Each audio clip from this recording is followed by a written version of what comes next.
सोचा था क्या क्या हो गया, याद नहीं किस बात पर मनमुटाव हुआ था, पर मैं मुंह फुलाकर बिना खाए ही बेडरूम में जाकर सो गई थी। साल सवा साल पुरानी शादी थी, बहुत सारी कहानियाँ सुन रखी थी रूठने मनाने की। ऐसा होता है, वैसा होता है, मक्खन लगाया जाता है, मनुहार की जाती है, वगैरह वगैरह। पर आज तक कभी रूठी ना थी इनसे, मौका ही नहीं मिला था। पर आज वो पल आने वाला था, वो एहसास जीने वाली थी मैं। हसीन ख्यालों में खोई बिस्तर पर पड़ी थी मैं। वो हॉल में बैठे हुए थे। अचानक उन्होंने पुकारा मुझे, पर ये क्या, आवाज़ में नरमी तो बिल्कुल भी नहीं थी। उल्टे सख्त लहजे में बोले थे, रश्मि यहाँ आओ, खाना खाओ। मैं भौचक, ये तो सोचा ही नहीं था। अब क्या बोलूँ, चुपचाप पड़ी रही। फिर एक बार पुकारा, बिल्कुल वैसे ही।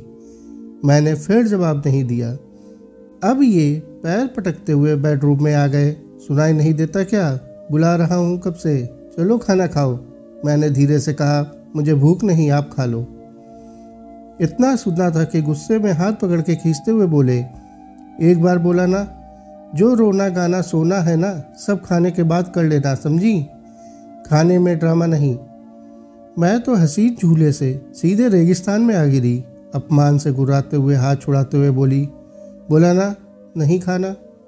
हाथ तो छुड़ा ना सकी, उनको ताकत ज़्यादा थी। इस खींचतान में धड़ाम से बिस्तर से नीचे गिर पड़ी।